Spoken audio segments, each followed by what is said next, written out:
Hello students, welcome to our mains current affair session जिसमें आज हम डिस्कस करेंगे languages of the courts in India. India is a multi religious multi lingual nation जहां पर thousand of languages बोली जाती हैं, बहुत सी बोलियां हैं डिफरेंट रीजन्स की।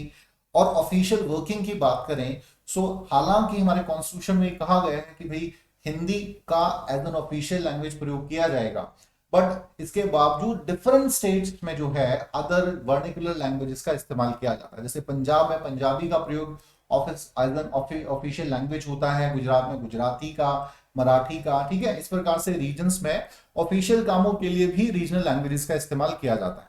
But when it comes to the judicial system of India, the primacy is given to English language, specially in higher courts like Supreme Court and high courts. ठीक है, तो क्या कारण है, what is the significance of English, क्यों इस्तेमाल किया जा रहा है? ठीक है, क्या अभी रीसेंट डिस्प्यूट इससे रिलेटेड है उसे समझेंगे, और डिफरेंट अदर फेसेट्स को भी साथ में हम अंडरस्टैंड करेंगे। तो चलिए स्टूडेंट शुरू करते हैं आज का सेशन। सो अभी रिसेंटली हुआ क्या है कि भाई गुजरात में एक आपके जर्नलिस्ट है, उनके खिलाफ कंटेम्प्ट ऑफ कोर्ट का केस चल रहा था गुजरात हाई कोर्ट में। तो वहां पर जो प्रोसीडिंग्स है गुजराती लैंग्वेज में हो रही थी, तो इस पर क्वेश्चन उठाया जज ने और कहा कि भाई हायर कोर्ट्स में जो है सिर्फ इंग्लिश लैंग्वेज का ही इस्तेमाल किया जा सकता है, तो गुजराती में प्रोसीडिंग्स ना हो, गुजराती की जगह इंग्लिश में प्रोसीडिंग्स हो। ठीक है, सो बिकॉज ऑफ दिस बहुत ज्यादा जो है विवाद हुआ, डिस्प्यूट हुआ इसकी वजह से, और क्वेश्चन उठाया गया कि भाई कुछ स्टेट्स ऐसे हैं जहां पर preference is given to Hindi और एनी अदर लैंग्वेज, तो why not in in Gujarat. ठीक है, तो ये कुछ मामला अभी रहा है। थोड़ा सा बैकग्राउंड समझेंगे स्टूडेंट्स हम। सबसे पहले अगर हम बात करें एज अ कोर्ट लैंग्वेज, तो हम थोड़ा सा जाएंगे भाई जो आपके मुगल रूल रहा है या मुगल से पहले का जो शासन रहा है, जिसमें primarily Urdu language is used as a court language, but in Mughal period it was shifted to Persian या फिर फारसी जो स्क्रिप्ट हुआ करती थी उसका as a court language use किया जा सकता था, किया जाता था। इवन द फर्स्ट जो अर्ली समय था आपका, अर्ली टाइम था ब्रिटिशर्स का, उसमें भी फारसी स्क्रिप्ट का ही यूज होता रहा। बट जब मैकॉले प्लान आया है और कोडिफिकेशन ऑफ द लॉज हुआ है, तो then English language was introduced as a court language, और तब से अभी तक जो है primacy is given to English language as a court language, specially in जो हायर कोर्ट्स हैं आपके वहां पे। ठीक है, अब कॉन्स्टिट्यूशनल स्टेटस क्या है जरा उस पर आते हैं।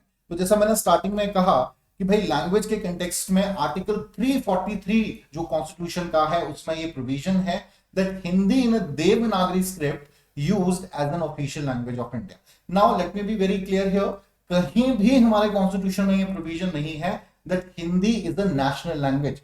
जनरली कह दिया जाता है ना कि हिंदी जो है वो एक राष्ट्रभाषा है, तो हिंदी राष्ट्रभाषा नहीं है, हिंदी हमारी सिर्फ ऑफिशियल लैंग्वेज है, ये मेंशन किया गया है। अगर हम कोर्ट्स के कंटेक्स्ट में बात करें क्या कॉन्स्टिट्यूशनल प्रोविजन है, सो आर्टिकल 348 में बेसिकली प्रोविजन किए गए हैं कोर्ट्स के कंटेक्स्ट में।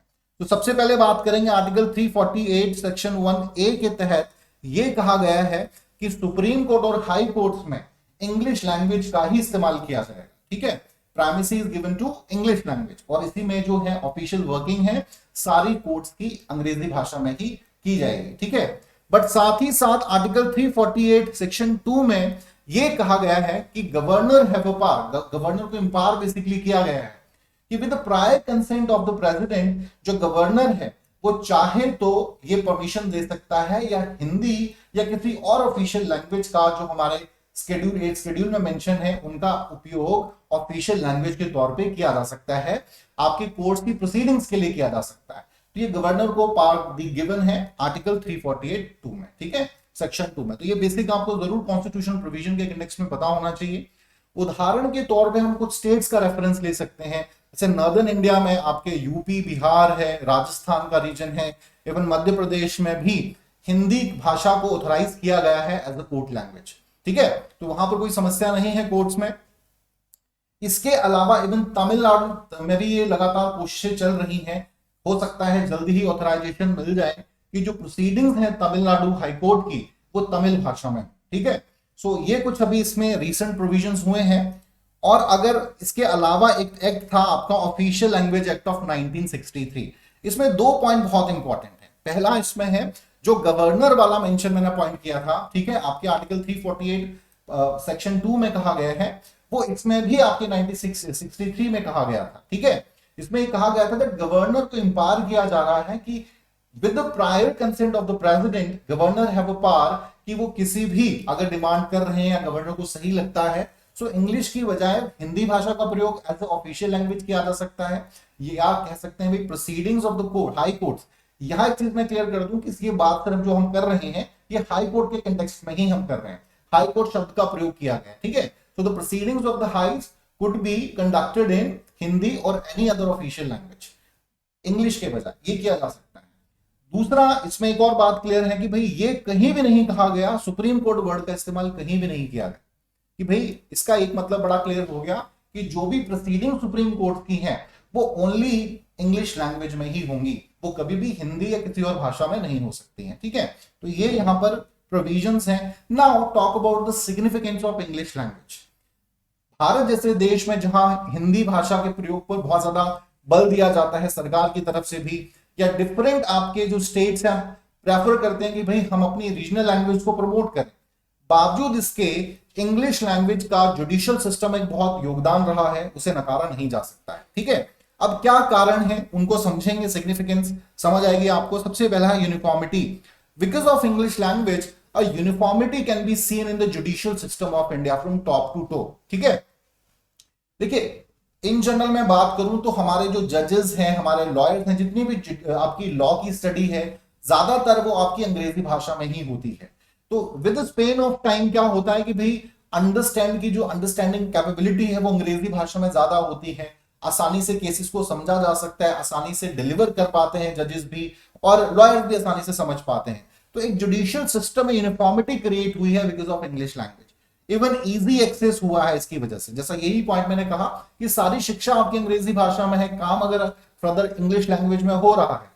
सो अगर कभी किसी हाई कोर्ट को दूसरे हाई कोर्ट के केसेस को एसेस करना है या सुप्रीम कोर्ट चाहता है किसी केस को स्टडी करना किसी पर्टिकुलर हाई कोर्ट के, तो बिकॉज ऑफ इंग्लिश लैंग्वेज बहुत आसान उनके लिए एक्सेस हो जाता है, ठीक है। तो कहीं ना कहीं सिग्निफिकेंस इंग्लिश लैंग्वेज का बिकॉज ऑफ दिस रीजन बड़ा है। इसके अलावा सीमलेस ट्रांसफर्स। अब बिकॉज ऑफ इंग्लिश लैंग्वेज या because of the use of English language as an official language of the court या कोर्ट लैंग्वेज की तरह जो अंग्रेजी भाषा का इस्तेमाल किया जा रहा है उसकी वजह से सीमलेस ट्रांसफर आसानी से किए जा सकते हैं। इसका उदाहरण मैं देता हूं कि भाई मान के चलिए केरला का कोई जज है जिसका शिमला हाई कोर्ट में ट्रांसफर हो गया, शिमला हाई कोर्ट में ट्रांसफर हो गया है। अब अगर उसे अंग्रेजी भाषा का शिमला में प्रयोग नहीं किया जाता है एज एन ऑफिशियल लैंग्वेज, ठीक है, और हिंदी भाषा का इस्तेमाल किया जाता है तो उसके लिए तो बहुत दिक्कत होंगी।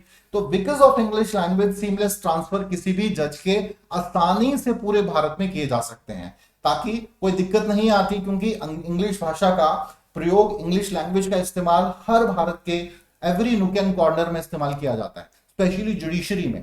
यहां एक चीज मैं क्लियर कर दूं, मैं सिर्फ जुडिशियल सिस्टम की यहां बात कर रहा हूं, ठीक है। ये मैंडेटरी नहीं है कि इंग्लिश लैंग्वेज का अदर ऑफिसेज में भी इस्तेमाल किया जाएगा, वहां पे हिंदी भाषा का प्रयोग किया जा सकता है, वर्नाक्युलर लैंग्वेजेस को प्रेफरेंस दी जा सकती है, but when it comes to आपके judicial system of India specially आपके हायर कोर्ट्स जिसमें सुप्रीम कोर्ट और हाई कोर्ट मेंशन है, वहां पर इंग्लिश भाषा का ही, इंग्लिश लैंग्वेज का ही जो है यूज किया जाएगा।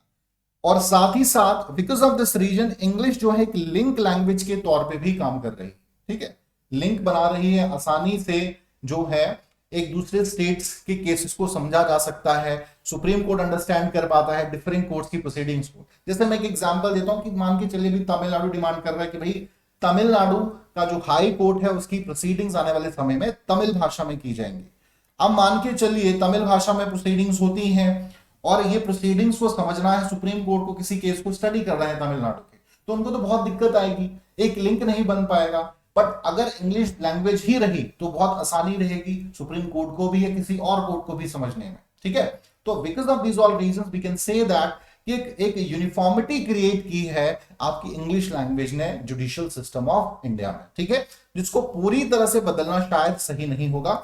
हालांकि रीजनल वाइज प्रेफरेंस दी जा सकती है, ठीक है, जैसे गुजरात में अगर गुजराती भाषा का ही ज्यादा ऑफिशियल लैंग्वेज में प्रयोग किया जा रहा है तो प्रोसीडिंग्स की जा सकती हैं, बट उसका एक अदर अल्टरनेट उन्हें रखना पड़ेगा कि भाई अगर सुप्रीम कोर्ट को जरूरत हुई तो उस समय जो है वो प्रोसीडिंग्स का कहीं ना कहीं ट्रांसलेशन होना चाहिए ताकि सही तरीके से प्रोसीडिंग्स जो है को स्टडी जो है सुप्रीम कोर्ट कर पाए।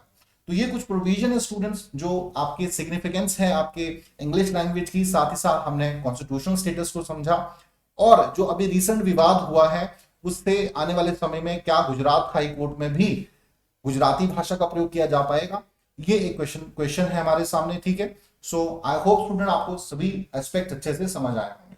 तो आज के लिए इतना ही, थैंक यू वेरी मच।